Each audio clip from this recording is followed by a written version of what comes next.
嘿，大家好，我是 CG 设计师查尔，也是一名正在成长中的 AI 提示词工程师，也就是俗称的 AI Prompt Engineer。在上一期，我为大家分享了一款我自制的视频格式软件。这一期呢，我就来演示一下我是如何一步一步通过 AI 将这款软件制作完成的。大家先不用慌，这一期的内容非常简单，不需要复杂的代码知识和视频编码常识就可以看懂，并且可以快速上手。案例很简单，但是思路很重要。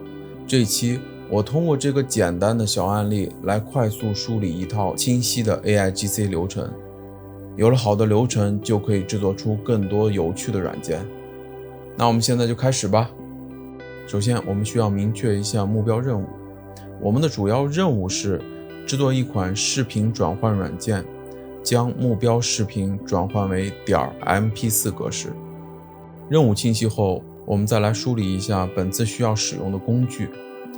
首先是一台 Windows 系统的电脑，这次我使用的是 Win11。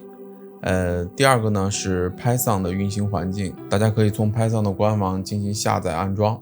第三个就是 ChatGPT， 我这次使用的是 ChatGPT 3.5， 当然大家也可以使用其他的语言模型，包括最近刚更新的 Bard 也是可以使用的。为了通用性更好，咱们这次开局的时候就只使用这3个基础的工具。在实际操作之前，我们先来说一说大致的思路吧。第一步，我称之为初始提示词调教，也就是说，我们这次将使用角色扮演的方式，让 AI 扮演一名代码开发者。第二步是任务提示词，也就是说，我们要向 AI 发送一个任务需求。第三是转码库安装，我们将按照 AI 给我们的提示进行转码库安装。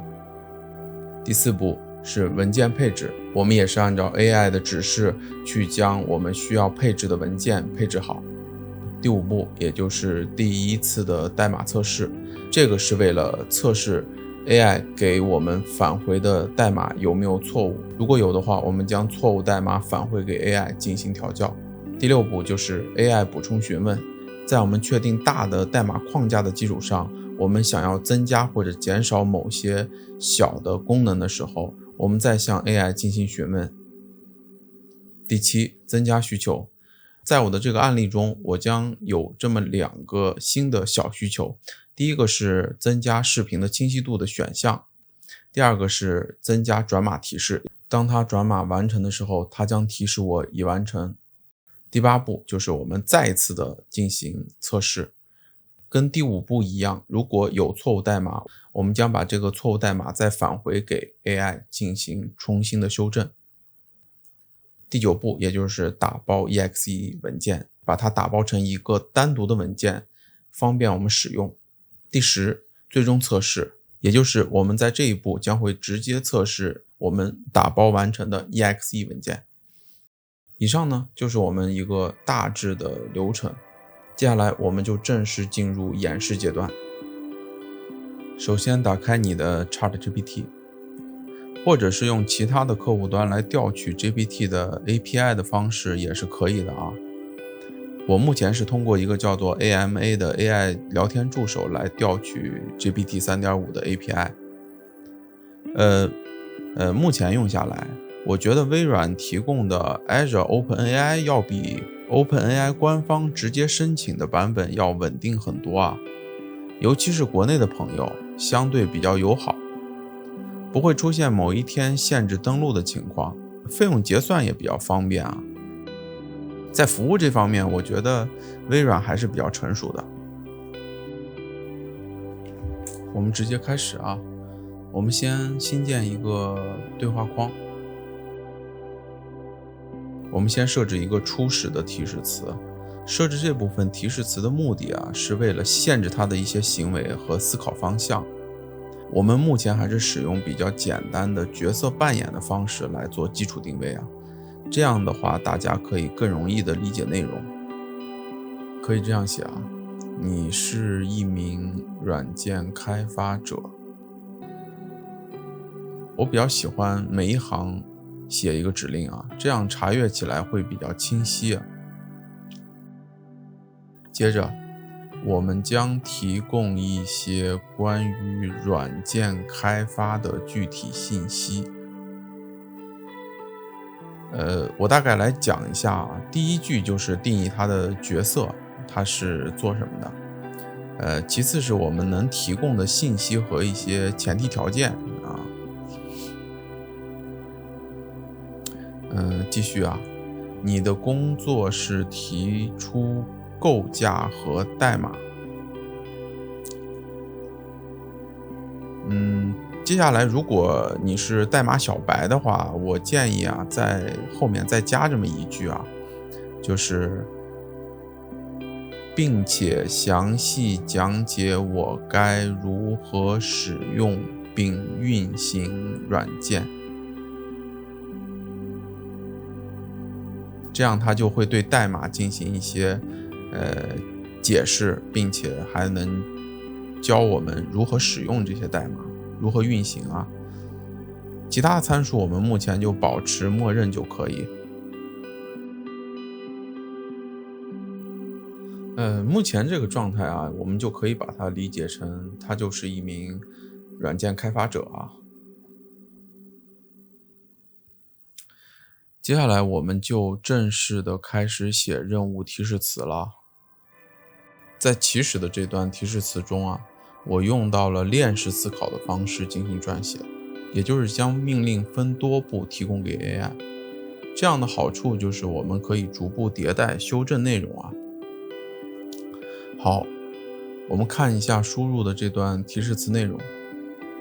首先我们在前面的初始化提示词中已经规定了 AI 的角色和技能，也就是前面提到的，就是他是一名软件开发者。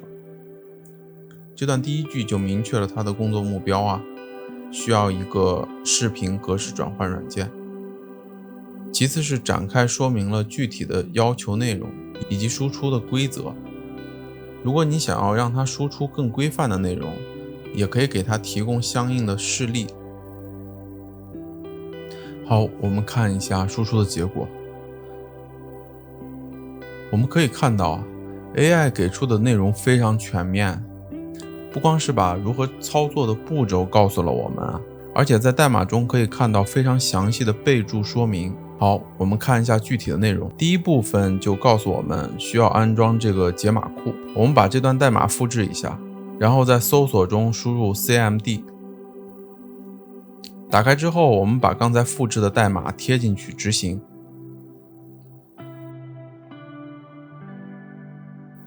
好了，看到这个画面就说明安装成功了。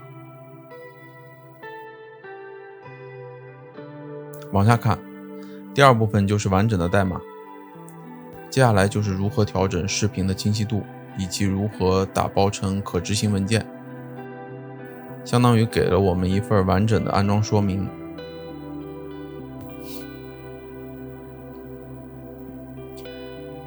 先新建一个文件夹，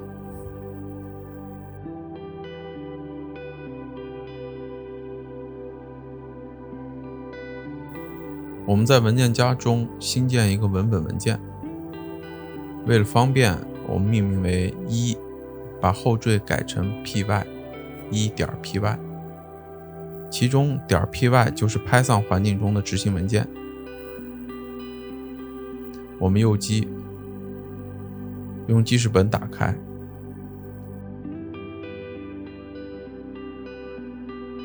把代码复制粘贴进记事本，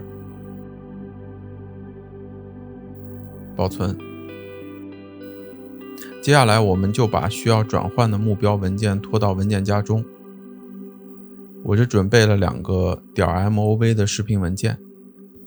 接着我们在文件夹中的地址栏直接输入 cmd， 这样是为了直接在本目录下执行。我们在窗口中输入命令 python 1.py， 这个 1.py 就是刚才我们创建的那个文件，开始执行。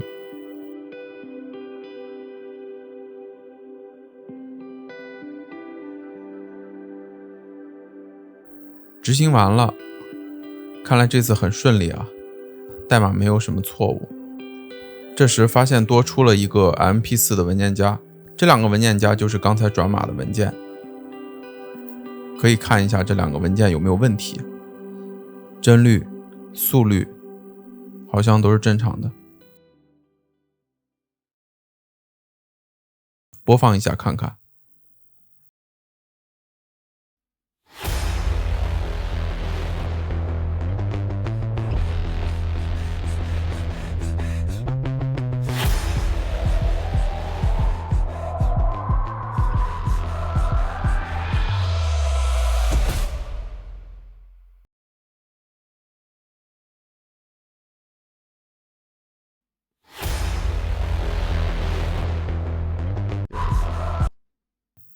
OK， 这两个文件都没有问题。